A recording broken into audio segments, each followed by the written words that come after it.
The chip shortage, worldwide chip shortage, a global shortage of computer chips, and inflation has pushed the price of FPV gear to ridiculous levels. There is a lot of stuff you need for FPV even before you buy or build your first drone. A radio controller, goggles, batteries, charger and tools are all essential items that every pilot must have. Then for the drone, there's two options. You can buy a pre-made drone that you just have to bind your radio to, or you can build a drone from the ground up. There's also something else that you need to consider, and that's what are your needs from a flying perspective.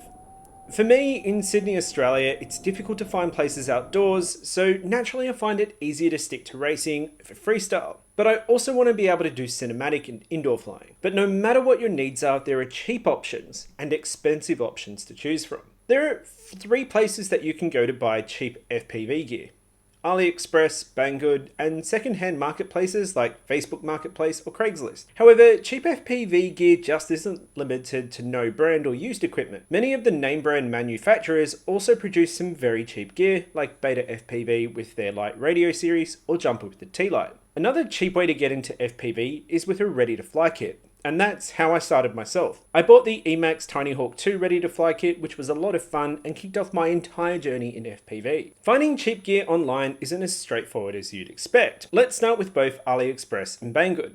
I found AliExpress to be way more reliable than Banggood because Banggood tends to have issues with accurate stock levels. You can order something and then it doesn't ship for ages because it was actually out of stock, but the website wasn't up to date. AliExpress has actually been the most reliable, and if you keep in mind that you're getting $4 shipping from China, which on average takes about 4 weeks, you'll actually be okay. Finding gear on second-hand websites like Facebook Marketplace can be hit or miss. There's a lot of stuff that is quite old, and that's the reason why it's on sale. Buying old drones can be a trap because the components are not compatible with current standards, or getting spare parts is near on impossible. That being said, some of the best bargains for FPV gear come when buying goggles or a radio. Pilots who are upgrading to digital and selling their premium analog goggles are actually a great purchase. Getting out of the hobby sales, like everything else on secondhand markets, you can find a diamond in the rough.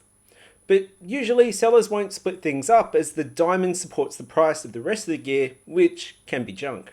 Ready-to-fly kits can appear to be the perfect way to get into FPV. After all, they come with everything that you need to be ready to fly in a single box. Not all ready-to-fly kits are created equal, and most of the time they're designed to hit a price point on paper that appears to be value for money. After all, when you're new to FPV, who doesn't want to buy goggles, radio, drone, batteries and a charger for less than $300, which is way cheaper than buying a premium radio or even premium goggles.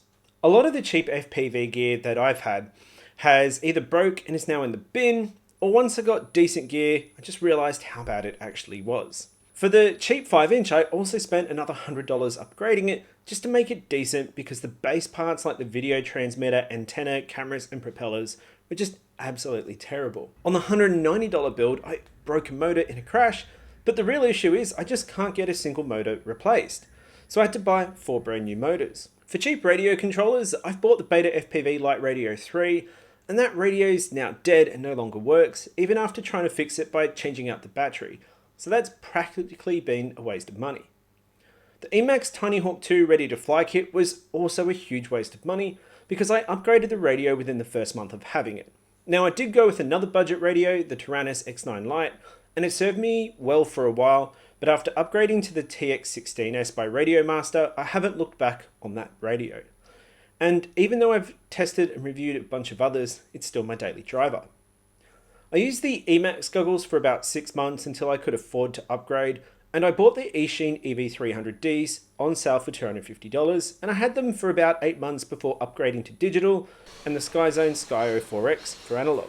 The Eachine EV300Ds weren't the best, and looking back, I do regret buying them. But that's not to say that there aren't some hidden gems in cheap FPV gear that are decent and will last a long time, and are actually great value. But saving money and doing FPV on a budget is possible. But the advice is going to be a little bit counterintuitive. There's some areas where you need to spend in order to save in the long run, but there's also some areas where you can save money and not spend a fortune. So here's what I would do. Ready-to-fly kits. Well, I'd avoid these at all costs. There's a lot of dead money in the goggles and the radio, which you'll upgrade immediately, like I did. Instead, buying decent gear, and while it may hurt more up front, over the long term it's going to work out cheaper. The first thing you should do is buy an FPV controller or radio. A secondhand Radio Master TX16S would be the best choice for saving money on buying a radio. It's proven to be the most popular with pilots, and you can also consider a secondhand Tango 2 if you're going to be all in on Crossfire, which has proven to be a good buy as well. If you're buying brand new, a budget gamepad style radio like the Jumper T-Lite, T-Pro, Radio Master Zorro or TX12 would be great options, and just to pretty much avoid anything else. But where the real value is if you can find one of these secondhand, then you've got yourself an absolute bargain. Then when it comes to goggles, which are in my mind the most important part of experiencing FPV, look for goggles that come highly recommended, and if you can, try to buy them secondhand. For beginners, starting with a secondhand set of Eachine EV800Ds is a great buy. They're good value, even brand new. Secondhand Skyzone Sky 04X or Fatshark HDO2s would be the pick if you are going to be buying secondhand. But what about buying your first drone? Should you be buying brand new or secondhand? Now, keep in mind that buying a bind and fly drone is often cheaper than buying individual components. Take this Foxit or a 5-inch for example. The bind and fly version costs $364, while if you were to buy all the individual components from Foxit, it's going to set you back $447. The two other things to keep in mind when it comes to buying over building is all the work's done for you.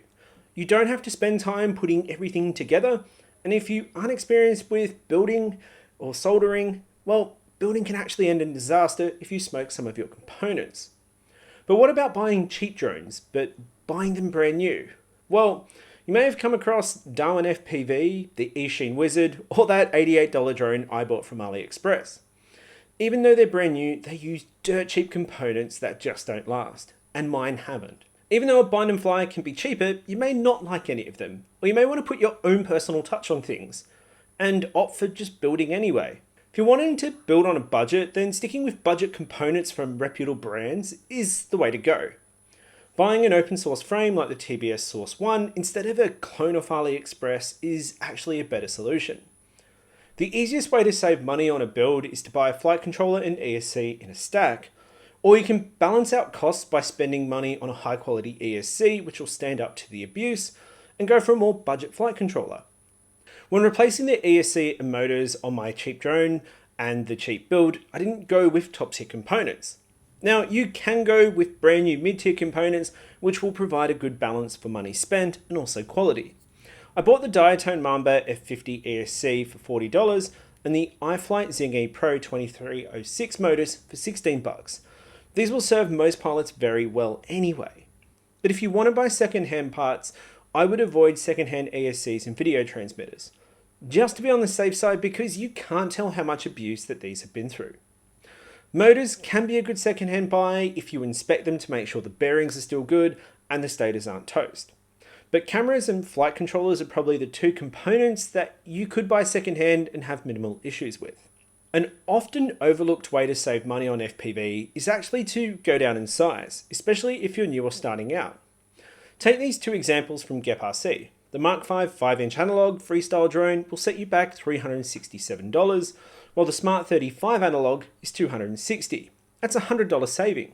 The other thing of going down in size is there's less damage caused when you crash, so you won't have to replace components as frequently. But going down in size also saves you money on the cost of batteries.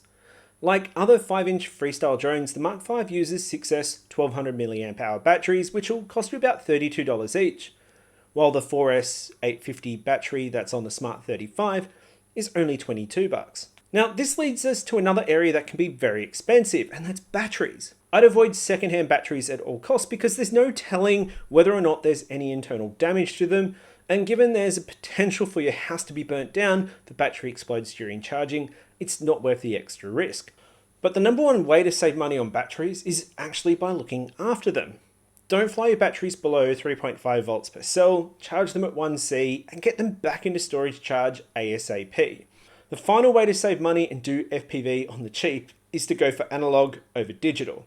Now, I know the quality of analog sucks compared to digital, but you can still get some very good analog setups that give you decent picture quality. Digital FPV drones compared to the exact same one in analog comes with a $130 to $150 premium. What I found and learned is that trying to do FPV on the cheap is actually a very expensive mistake. Most of the time, quality isn't cheap and cheap isn't quality. That doesn't mean that there isn't gear out there that's great value for money and good quality. You just need to make smart decisions to come out ahead in the long run. That being said, if you want to completely ignore all of this advice and just buy a cheap FPV drone, then watch this video on buying one and watch this video on how to build one.